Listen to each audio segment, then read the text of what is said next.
down at the bottom of the rock wall to the left. Yeah. It's down the slope. This is my first hawk watch front, this year. the slope to I'm out of practice.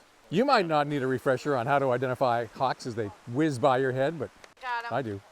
He's coming Really? towards the rock wall. Really? I'm supposed to identify that? He's down low. Okay, I'm one. Yeah, there he is. The trick to identifying birds in a hurry is to reduce the number of possibilities to something manageable. With every hawk, 3 things are going through my head. Number 1, where am I? I'm in Maine on top of Cadillac Mountain in Acadia National Park. Besides being drop-dead gorgeous, it's also the tallest coastal mountain from here to South America. No wonder the hawks are using it.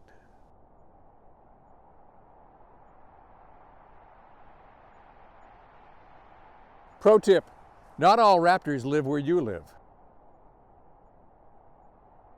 In David Sibley's Guide to Birds, there are 33 raptors. Man, I've got to take better care of my books. No matter where you are, you're not going to get overwhelmed by variety. There's only a limited number of possibilities flying by. So far today, we've identified 9 species going by.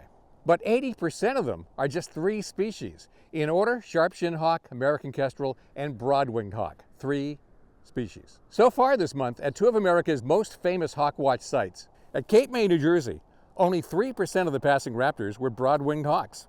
Meanwhile, not that far away at Hawk Mountain, Pennsylvania, nearly 75% of them were broad-winged hawks. Only 2% were kestrels. Broad-winged hawks would much rather soar down the mountain ranges than fly over water, and Delaware Bay is a lot of water. Kestrels don't mind the water so much. They're powerful flyers, and their short, pointed wings don't get as much lift from the updraft over mountains, so they're pretty much content to take the short route. The point is, it's a different mix everywhere. You don't have to know all the hawks, but you do have to know the ones that are going to be local to where you happen to be. Hawk identification does not have to be overwhelming. Here on Cadillac Mountain, if you know just the top 3 birds, you can sort out the rest pretty easily. And because you see the same species over and over, if something weird comes by, it's going to grab your attention. And look, I'm not going to say, here comes a Swainson's hawk. I'm going to say, what the heck is that? And another thing, hawk numbers are going to be bigger the farther south you go. In Maine, nearly 1,000 hawks have passed this summit so far this fall. 6 times that many have passed Cape May and Hawk Mountain. That's because Maine is getting only the hawks north of here.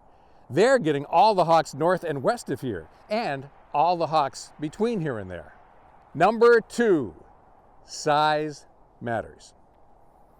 Before you think anything else, your brain is going to assess size. You're not even going to have to think about it. You're just going to say, ooh, that looks a little big. If it's a big bird up here on Cadillac, it's bald eagle, turkey vulture, or osprey. Here and elsewhere, there might be a possibility of black vulture or golden eagle. You get out west, it could be zone-tailed hawk or ferruginous hawk that looks bigger. The point is, size matters. It's going to be your first clue. And in Acadia, they're making it easy because all 3 of these big birds fly differently from each other. You can tell them apart 5 miles away. Bald eagles. Even if you can't make out a white head and tail, you can see it soar with its wings out straight as a board. When it circles very slowly. Boy, is this obvious. Turkey vultures fly with a deep wing dihedral. They teeter almost constantly. Ospreys fly with an inverted gull wing shape. When flying, their wings don't usually get too far above the shoulder. And sooner or later, they'll flash a lot of white color on the underside that the other big birds don't have. Red-tailed hawks and northern harriers are going to look bigger than the other hawks that are flying by the summit today. Like when an American kestrel takes a swipe at a red-tailed hawk, you can kind of tell the difference. It's the smaller hawks that make up 80% of what we're seeing today, so let's practice and focus on those. Number 3, you are what you eat. These 3 hawks represent 3 different groups. They eat differently, they hunt differently, they fly differently because of that. American kestrels are small falcons, about the size of a blue jay. They can take small birds and mammals, but they're mostly after grasshoppers and dragonflies. To do that, they have to be fast and agile. They're built like jet fighters, sharp pointed wings and relatively short tails. The ability to change direction quickly gives them the appearance of being very fluttery, more than any other raptor out here. And they change direction regularly. We're actually watching them dive on dragonflies today, something the other hawks aren't doing. The real challenge is separating them from their close cousins. 9 merlins have gone by today. They're just a teensy bit bigger and heavier, and they are much darker. They also fly more directly and don't flutter as much. They are built for chasing down birds, not dragonflies. Peregrine falcons are larger than the other 2 falcons, and they fly more directly, and they soar more often. They still get the relatively short tail, the pointed wings, the jet fighter shape. They're just bigger. It's not that hard. The sharp-shinned hawks are accipiters. They're in the same genus with Cooper's hawks and northern goshawks. They're built for ambush, dining mostly on other birds. They have relatively short wings and long tails, giving them explosive acceleration and maneuverability. That affects how they fly. They can soar and circle, but they don't do it as much. Mostly they do a flap-flap glide thing. As it gets closer, you can see the individual primary flight feathers sticking out like fingers, giving them minute, fingertip control over flight. Sharp-shinned hawks very closely resemble their bigger cousins, Cooper's hawks. They're shaped the same way, they fly basically the same way. They are bigger, but female accipiters can be 30% larger than males. Female sharp-shinned hawks are nearly the size of male Cooper's hawks. So that doesn't help so much. They do have a bigger head and a rounded tail, and that's the first thing I look for. Fortunately, there aren't many Cooper's hawks migrating past this mountain. Maine is pretty much the northern end of their range, and very few are coming down from Canada. Only 1 Cooper's hawk has come by here today. Broad-winged hawks really ride the thermals, so they'll kettle up and cross over in bunches. They are noticeably bigger than the kestrel and the sharp-shinned hawk, but they're close enough in size that you really do have to pay attention.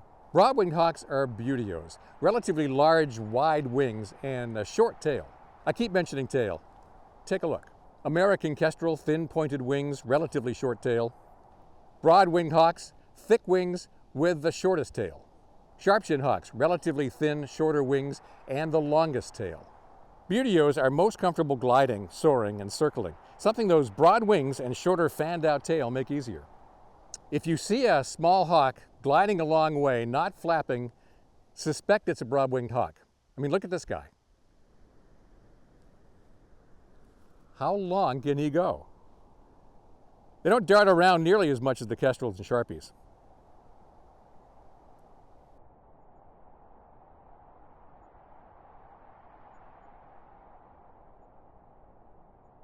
Field marks aren't always helpful at a distance, but the bright, evenly banded tail is obvious when these guys go over.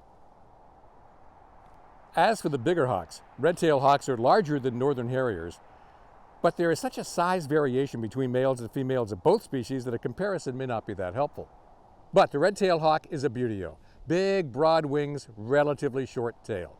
Northern harriers have long, narrow wings and a very long tail.